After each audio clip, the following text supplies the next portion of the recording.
I think we don't give ourselves enough credit for how smart and capable we are despite the circumstances. And I like to do this practice of 3 to 5 whys. So if you say, oh, I can't, I'm too busy. Okay, why? Answer. Why again?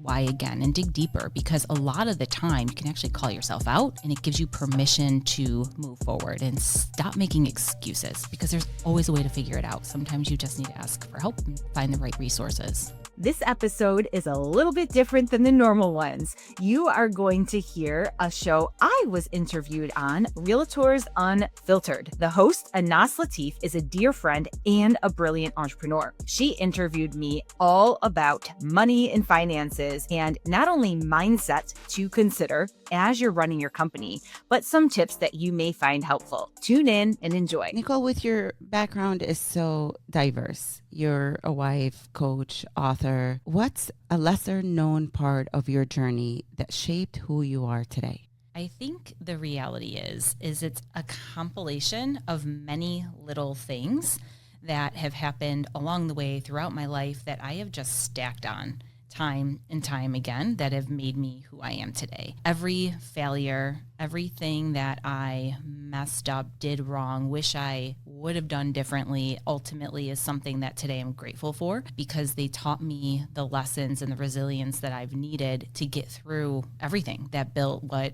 I have now. And I have a very public life. I share everything. So I think most people know all the things, but beyond that, there's not one event. It's many little events that happened and really stacked to allow me to become who I am, and I think who I want to become ultimately in the future. Mm-hmm. So looking back at it, when do you think it all started for you? I think it started when there were a few different life events. The first was when I started in the business. I was working as an assistant for another financial advisor. Mm-hmm. And at the time, I thought I wanted to go to UB. I was enrolled in the MSW JD program so I could be eventually a family attorney.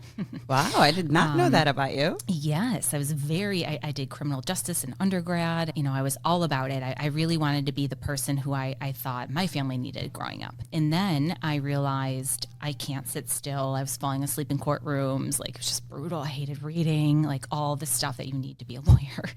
And I just didn't have the money. And the advisor I was working for at the time, he's like, what do you want to do? So I want to help people, obviously. Like, I want to make a difference. And he's like, you can do that in this career without all the student loans. And I said, okay, cool, let's do it. And it was not even a 24-hour decision. It was like a 2-hour decision. I rescinded my letter from UB, screw it, became a financial advisor, got licensed, and I actually did my MBA instead, because at that time, if you didn't have a master's, like, who are you in this world, you know? Right. So that was the first, is I'm like, okay, I have something I can sink my teeth into. It was hard, very challenging, and within those first few years, I mean, it was grueling. You were expected to be at the office 8 to 8 because I was a young woman. I was there from 6 a.m. until 10 p.m., you know, every single day. And the thing about that is I'm competitive. And we couldn't tell.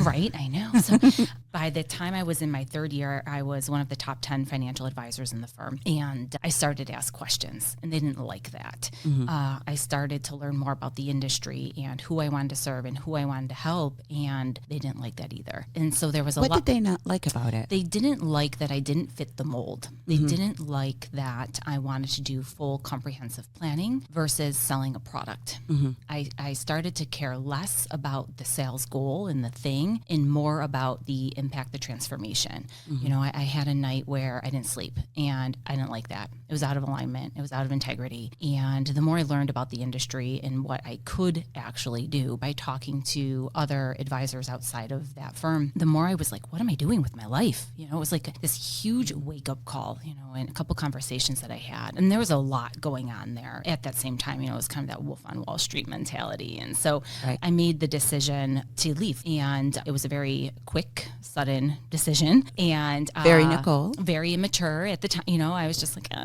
I hate this place. I'm never coming back. And there's more to it than that. But basically, that's kind of what happened. You know, there's a pattern in my life where I just kind of like jump and figure it out. I never have a big plan. And good thing, because I overanalyze everything. And so I think that's part of the magic in it, is like I can't give myself more than 30 seconds or I won't make a decision at all.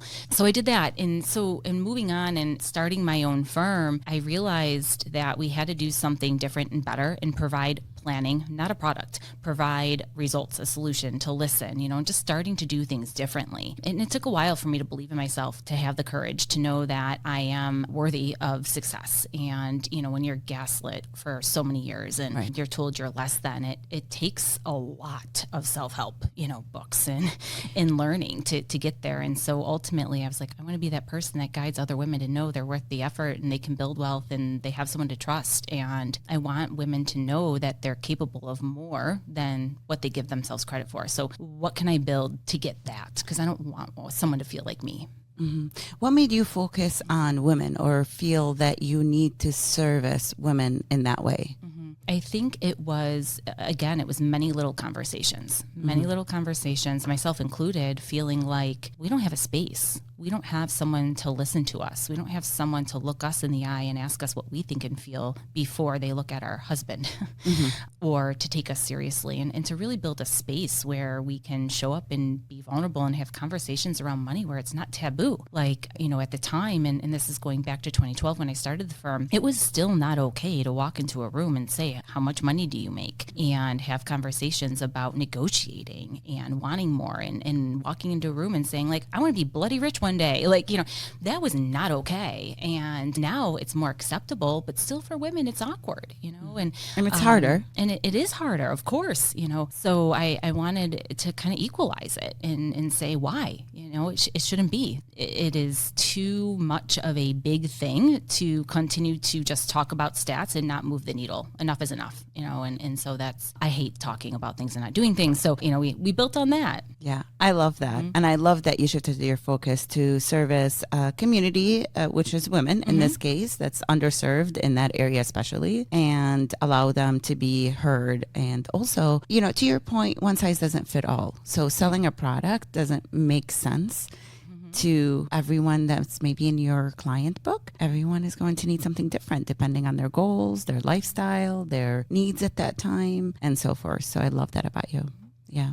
Many people know this, but your husband was faced with a sudden accident that you often talk about. How did that impact you, your leadership style, and priorities within your life and business? It was a huge impact in terms of it forced me to just start doing stuff. And I started to take action on all the things that I kind of in the back of my head knew I wanted to do, but was scared to do it. I just started doing it because at that moment I knew, if not now, when, right? And who else is going to do the thing? There was nobody else to support myself, my family, the employees that I had. And so it was taking bold action, believing in my heart and digging in and doing as much as I possibly could while supporting him. Yeah. So maybe it gave you the edge to do all the hard things 100%. And not overthink it. That's right. Yeah. You know, it's when you're faced with that, when you your life flashes in front of you, fear and hard stuff just isn't hard anymore. You just do it. Yeah. You just do it because the alternative seems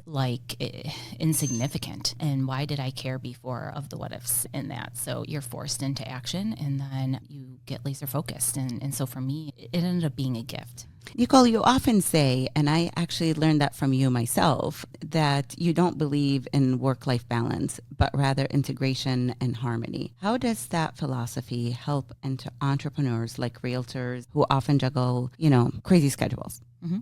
I do think balance is BS. The whole word stresses me out, right? And I think society has coined this phrase where you have to have balance, which means equal parts of things. And when you are an entrepreneur, especially a realtor, right? You've got stuff going on all the time, all hours of the day, and you have to be ready when it matters. And so for me, it's integrating in a way that feels aligned into what the priority is in that day or in that moment. And it's accepting it as well and setting the tone for your friends, your family. And for me, I can go in and if I'm excited about something in a project and I want to work on it, I'll go nonstop. I'll work a whole week of 18-hour days and I won't feel burnt out or exhausted because it's the thing I want to do. There's zero balance there. It is all work. My house is a mess. My husband hates me. I don't care. It's the thing, right? Yeah. But then there's plenty of times where I take Fridays off or I decide to check out for a little bit and then check back in, or or I'll take a vacation, but I'm still choosing an hour a day where I'm going to check in and know that everything is okay at the business and with clients, nothing's on fire. And that helps me relax. It's how do you want to integrate your life and your business so that it feels aligned, where you are making progress and it's working for you? Who cares what everybody else says and what works for them? It needs to work for you. And there's never balance if you're going to actually crush it in a specific area. You have to go all in and you have to be laser focused. And so I think we just need to get that whole balance, or, I want more time to relax. Like, no, if you want to do a really good thing, go all in, and then you decide and be an adult when you need to step back and take a break. Yeah, I couldn't agree more, especially when you're not in a 9-to-5 work or job. If you're in an industry or an entrepreneur, owning your own business, anything like that, it just doesn't stop, to your point. But you got to learn how to take these breaks to recharge. That's right. I call it my recharge time. Yeah, of course. Yeah. And that's productive too. How do you deal with, to your point, maybe my husband will hate me that week, right? How do you deal with maybe the relationship part of that, the toll it might take on other people in your life, whether it's family, friends, because sometimes even friends don't understand. You're always working. Oh, you can't come out with us, or you can't do this with us. And you always say no. How do you deal with that? Well, I got new friends. No, I'm just kidding. Not easy in this world. No, it's not easy. And you know what? Most of my friends are business owners. Okay. Mm-hmm. So they get it. We're like, we sing the same song. And so that in itself is really helpful because we push each other to work hard and to take breaks. And then with my husband, I have an upfront contract. If I've got a crazy week, I will tell him upfront, love, this week is going to suck. Don't expect me to be available. Don't expect me to be present. And what I need from you is some help. Here's where I need help. And he supports that, because what I'll also do is make sure that no matter what, one time during that week, we've got a date night where I don't have my phone, where we are doing something just us. We take trips together, and really the time that I'm with him, I try to be present. And that time is more valuable, right? When we're actually together and paying attention and it's intentional versus just like being together, but we're not actually present. Yeah, I couldn't agree more. It's not the quantity of the time, it's the quality of the time. Yeah. And my husband and I are very similar that way. He'll tell me up front, this week is going to be terrible, or just so you know, today I'm going to be late. I'm very busy. I might not even check in, kind of situation. And I'm totally fine with it, and vice versa. But when we do make time for each other, we make it count for sure.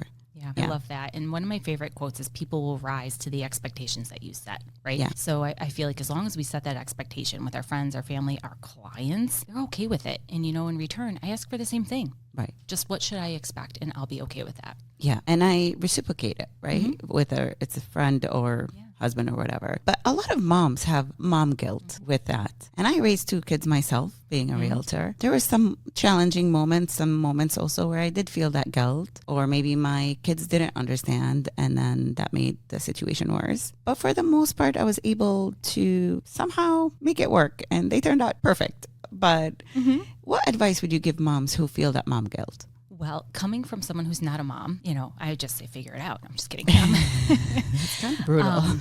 No, what I would say is, to me, there is nothing cooler than being a mom, showing your kid how to live your dream, right? How to hustle it out, how to have success, how to manage multiple things, how it's okay to mess up, how it's okay to be stressed out. Life is not perfect. There's a lot of adversity. And to show your kid that you're chasing your dream and doing the thing you love, like, is there anything better? Because you're giving them permission to go do the same thing, right? Lead by example. That's exactly right. And so for moms feeling guilty, I'd convert that and say, like, feel inspired, right? You're teaching and you're showing them how to do hard things, and you can't learn that in school. And so I think it's a really special gift to give your kids. And moms are mean. They have opinions, and don't listen to them. Do what's best for you and your family, and everybody else, like, they can do their thing. But they, if somebody is telling you what you should do, my first response is always like, you should not listen if it doesn't serve you. Yeah, to your point, I did have someone make a comment to my kids once when they were younger. Do you hate it when your mom has to keep going to work every night or something like that? And I looked at that person. I was like, are you kidding me right now? Like, my kids are totally fine. Yeah. Because to your point, I communicated with them. And at the same time, I made sure when I carved out time for them, it mattered. I wasn't on my phone gossiping with someone else about somebody else, type of situation. It mattered when I was with them. It was quality time and they looked forward to it. So we had a good relationship that way. And then she came and made that comment and, I can't believe it sometimes. She is so lucky I was not there. Mama Bear would have come out. But yeah, like, people just don't get it, right? And everyone has their own experiences. And I think moms are the most badass. Like, I admire you guys for all that you do. It is the coolest thing. But I think we sometimes just put too much pressure on ourselves because what we think what we should do based on society. And who's making those rules? The only person making the rules is you. And your kids, to your point, are perfect. They're contributing to society. They're super successful. They're disciplined. And I wonder why, Anas. Well, thank you. They turned out okay. Sometimes I wonder how. But so with that said, let's talk a little bit about what advice would you give women in general who are looking to, maybe accomplish the things that they want to accomplish, dream of, be who they wanted to be, and are held back by society, by family obligations, potentially by a little bit of that guilt that we talked about. What advice would you give them today? Do it. Like, literally do it. And I think we don't give ourselves enough credit for how smart and capable we are despite the circumstances. And I like to do this practice of 3 to 5 whys. So if you say, oh, I can't, I'm too busy. Okay, why? Answer. Why again? Why again? And dig deeper, because a lot of the time you can actually call yourself out and it gives you permission to move forward and stop making excuses, because there's always a way to figure it out. Sometimes you just need to ask for help and find the right resources. Mm-hmm. Ask for help is a good one. A lot of us don't like to ask for help. I don't know why. I was one of those people. Because we're hyper independent and we're strong and we need to do it all. But asking for help is a superpower. Yeah, agreed. Your book, Money Bitch, which I love the name, by the way, is bold, right? What's the most surprising reaction you've received from readers? It was fun to read.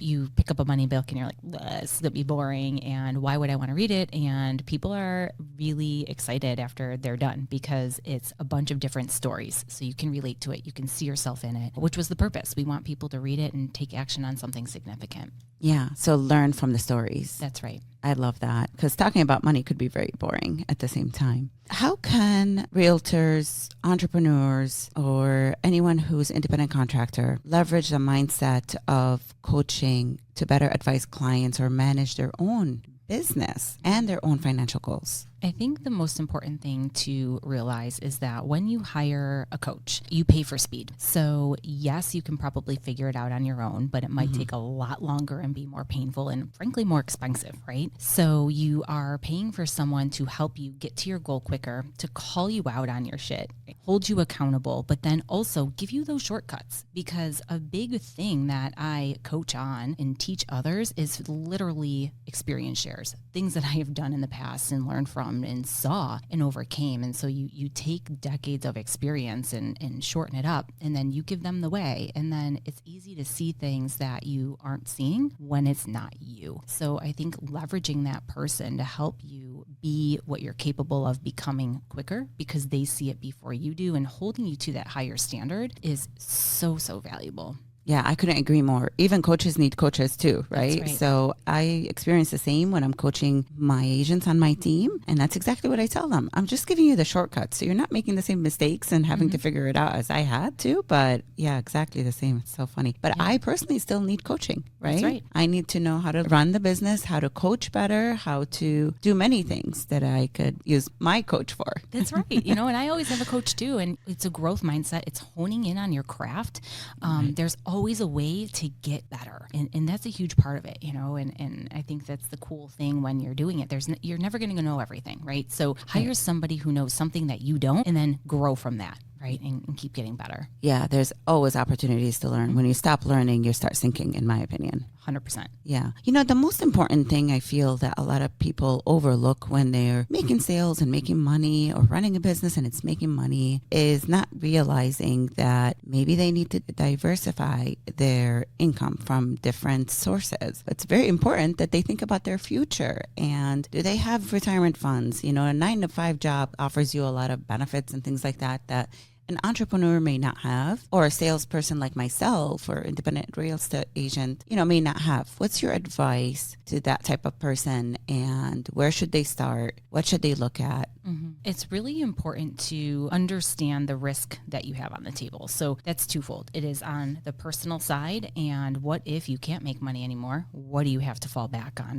Whether it's savings, insurance, something else. And then with your business, what if one part of your business doesn't do well because of an economic indicator or something changing? What other income sources in that business do you have to pull from? So it's like creating that economic moat. Mm-hmm. And so I always like to say about 3 different streams are really important. So whether that is your company and you have 3 different types of services you offer to different demographics or target markets, or if you're a realtor, again, 3 different services, and or perhaps you own real estate, you sell real estate, and maybe you do property management, something to that effect. And so that way it allows you to steady income, diversify risk, but then stack on cross sales. So you're really able to become a little bit more resilient depending on what happens. And then on the other side, on the personal side, you have to pay yourself first.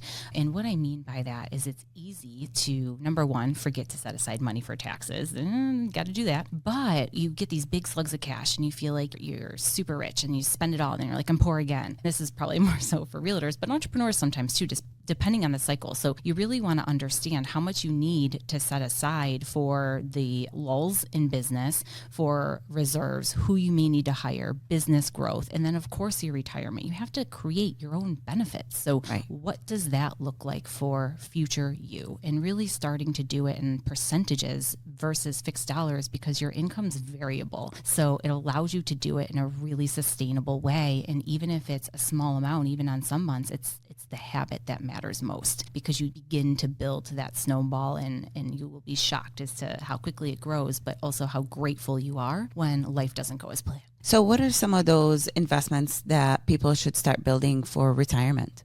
So to be clear, because I'm licensed, this is not advice, but just some general things to think about. If you're looking to save on taxes, you might want to consider a pre-tax retirement account like solo 401k, SEP IRA, can reduce your taxable income, gross tax deferred, really nice little tools to utilize that for future. There's also Roth accounts, which grow tax-free, come out tax-free most of the time. And then real estate is another really good thing if the math works. It's always a math problem, and we see a lot of people think it's sexy because they saw something cool on TV and they have no idea what they're getting into. So it's really important to pay attention to that cash on cash return, but it can be great passive income if you do have some rental properties as well, but you have to have capacity for that. So I think know thyself, number one, it's not for everybody, but second to that, what is the next best thing that you can do based on your own specific circumstances? And then again, asking the questions, right? There's so much out there, and general financial advice isn't for anyone. You have to make sure it's a good fit for you and your goals, what you need, what your family needs. Mm-hmm.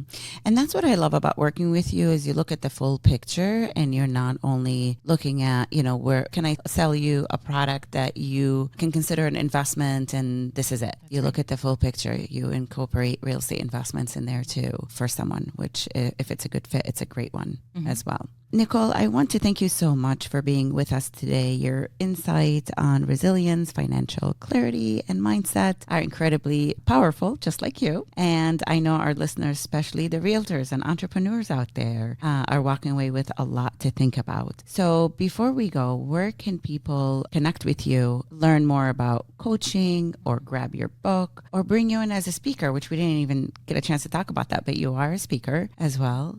So can you tell us where people can find you on all the different platforms? Yes, of course. I'm very easy to find. I'm on all of the platforms. So LinkedIn, Nicholle Overcamp. Our Instagram handle is PowHERhouse Money. My personal is Money Bitch Energy. That one's easy too. Love that. So feel free to DM me, engage. Our website's powerhousemoney.com. Wilcox Financial Group is the financial planning company. You can buy the book on either website or Amazon. So, it's really whatever is best for you. And I'd love to hear from you guys. Yeah. Thank you so much again for being here with us today. And thank you everyone for listening. If you enjoyed this conversation, be sure to subscribe, leave a review, and share this episode with someone who needs to hear it. Until next time, stay real, stay driven, and of course, stay unfiltered.